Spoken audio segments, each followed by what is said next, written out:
Shonan Beauty Clinic po.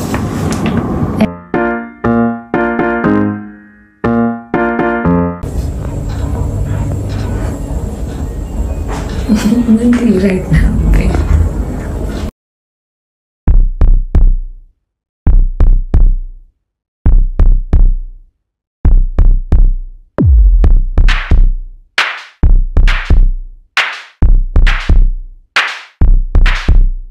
Channel 登録お願いね。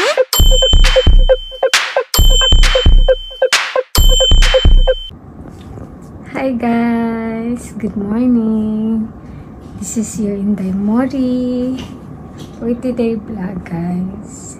Nag-video ako kasi nag-prepare ako para sa aking operation guys. Today na magaganap ang aking operation. Gusto ko siyang maging slimmer dito guys. Dito talaga yung pinaka-concern ko talaga. Mataba siya dito. Tsaka bilugan yung aking face. Tingnan nyo guys. Ayan. Bilugan siya. Kaya gusto ko siyang maging slimmer. Tsaka gusto ko siyang maging V-shape. Nagpa-ano na ako dito guys. Nagpa-filler. Pero wala na, na-expired na siya guys. Kagising ko lang ngayon. Baka mayroon kayo makitang muta. Char. So yun lang guys. Today, pupunta kami ng Akabane. Ng aking labubo. Lab. Sa Akabane lang guys. Malapit lang dito sa OG. Wala ako, bawal lang kumain at uminom ng tubig.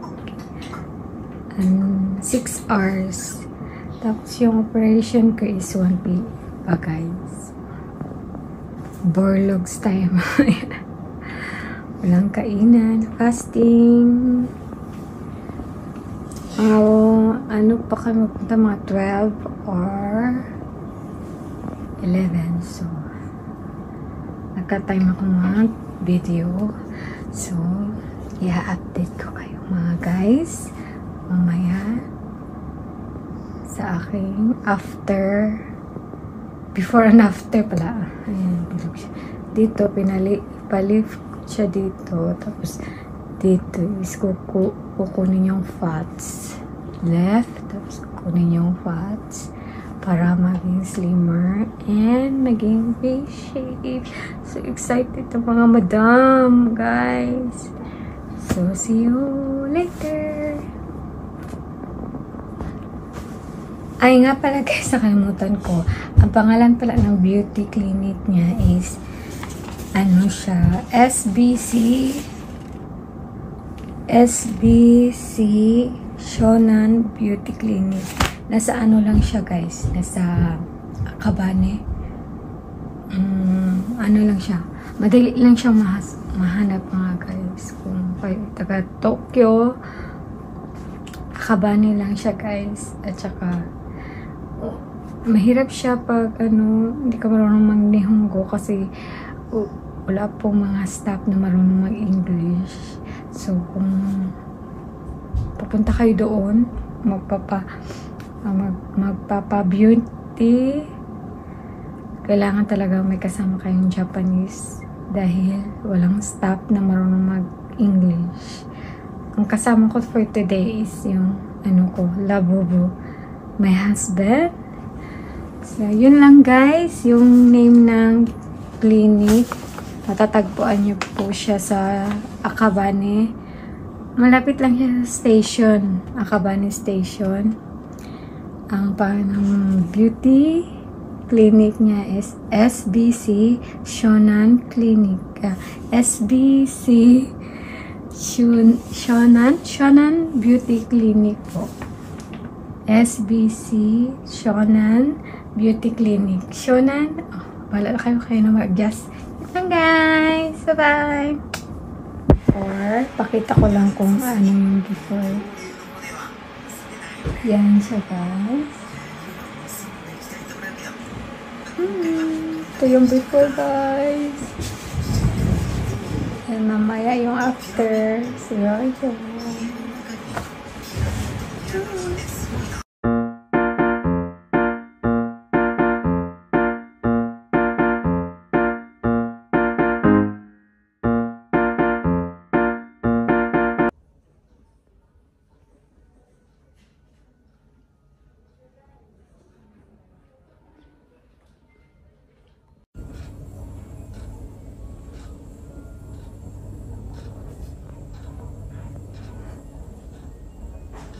Hindi right now. Okay.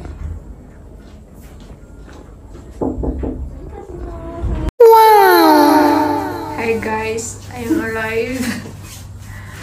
After. Wala pa akong nararamdaman. Gagawin. Diba?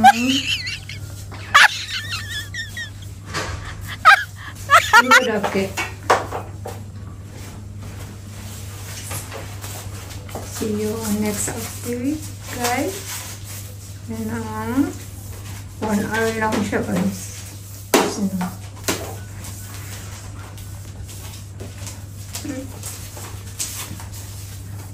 yun lang, guys. Bye-bye. Hi, guys. Good morning. Kakagising ko lang. And mag-update tayo ng ating surgery. This is the before and after surgery. Hindi naman siya masakit, guys. Struggle is real. Kagabi, hindi ako makatulog. 10 PM na. Siguro mga 10 PM ako natulog. Tapos, nagising ako ng mga 1 PM para mag-pee. Tapos, nag-struggle na naman ulit ako. Paano makatulog ulit. Hindi siya masakit, guys. First day, falls off. Ayan. Medyo swallow pa siya. Lagyan ko siya ng panty liner, guys. Panty liner is life. To the rescue.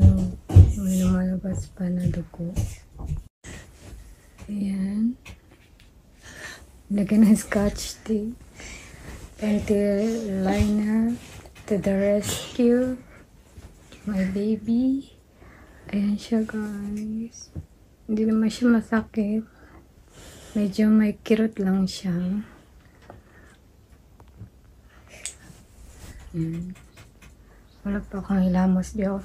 Magpupunas lang ako mamaya. Lilinisin ko yung dito. Mga dugo-dugo. Lalabahan ko to kasi may dugo na siya, guys. At kakain ako ng lugaw. Bawal pang kumain ng mga matitigas. Malambot muna. Tapos, ayan. Haggard face. Inom ng gamot. And, i-update ko kayo sa aking second post-op ng surgery. Yun lang, guys. Kakain na ako. Bye! Hi, guys. Yan. Natanggal ko na yung mask. Mask ba yun? Ano ba yun? Ayan na ma-adjust. Ayan na siya, guys. Nalinis ko yun. Nilagyan ng aking husband ng ganito kasi dito siya lumalabas yung dugo. So, ayan siya, guys. May pasak-pasak na siya. First day after operation. Ayan, may sugat-sugat siya dito. Tapos may siya dito. Okay na yung dito sa taas. Nag-dry na siya. Medyo swollen pa siya, guys. Update kayo sa day 2 nitong operation. Yan guys, nakakain na ako.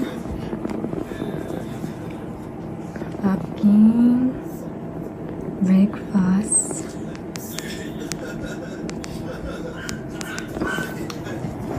Bawal po kumain na matitigas. Kaya, tiislay. Yan na guys. Update ko kayo sa second update. Second post-op. Ano ba yung tawag yan? Yun na yun. Sige na guys. Bye.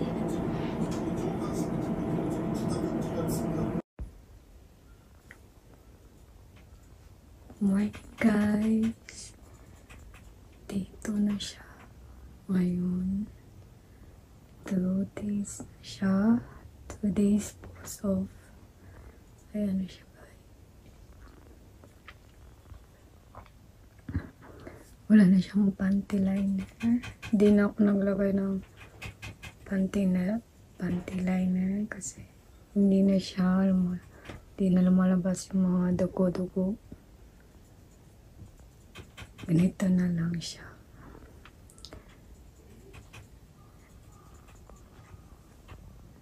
Wala pa din ako nararamdaman na medyo masakit. Pag hinawakan lang siya, medyo may kirot, may sakit. Tapos guys, may mga part dito na makati na siya. So means, pagaling na siya. Ganun pa din siya guys. Yun lang guys, ang second update. 2 days na siya. 3 days. Bukas, 3 days na siya. Pwede ko na siyang matanggal pagka 4 days. Ito.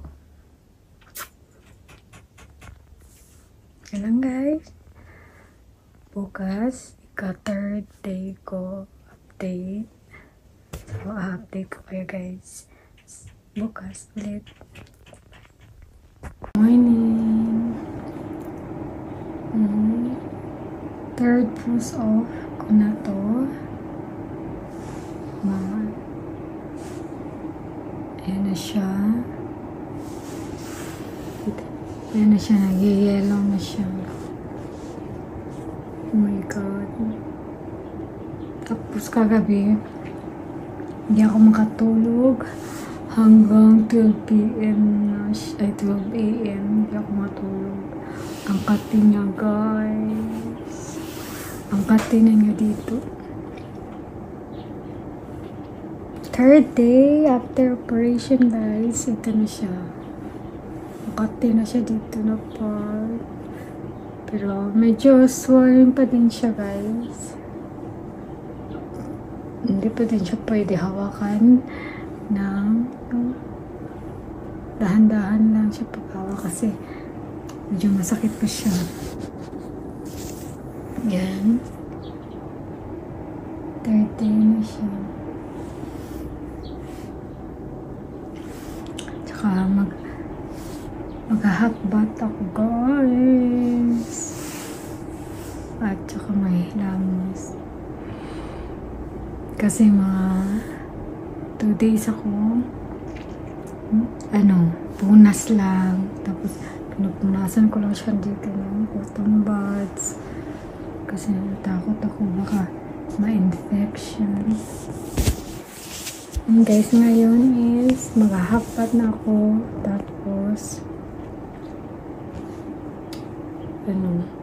may hilamos.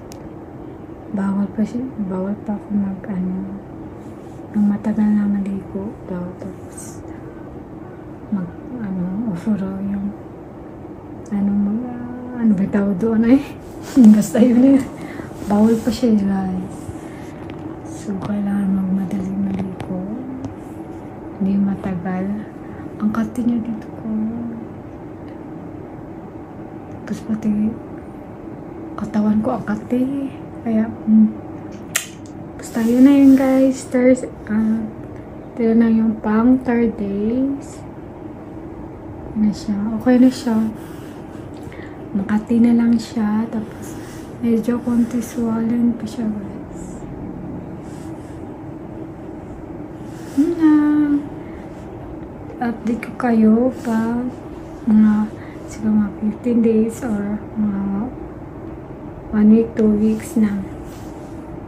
Ito na siya makikita talaga ako yung result niya. Yan lang guys.